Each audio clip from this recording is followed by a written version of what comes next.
काश्मीर भारताचं नंदनवन म्हणून ओळखलं जाणारं काश्मीर, पण फक्त नैसर्गिक सौंदर्यांपर्यंत काश्मीर मर्यादित नाही, तर ते भारतीय संस्कृतीचं एक प्राचीन, पवित्र आणि बौद्धिक केंद्र राहिलेलं आहे.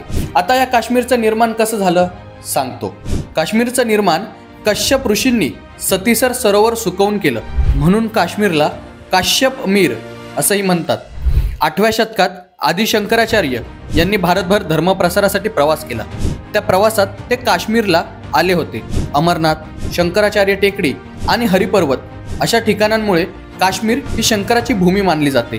काश्मीर शैव दर्शन हे भारतातल्या अद्वैत परंपरेतलं सर्वोत्तम तत्वज्ञान आहे. अभिनव गुप्त, कल्हण यांसारख्या विद्वानांनी इथे विश्वविख्यात ग्रंथ लिहिले.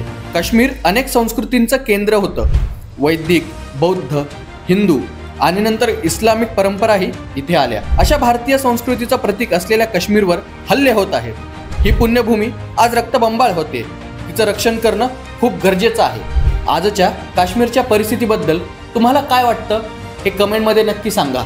आणि हो, संवाद सेतूला फॉलो करा.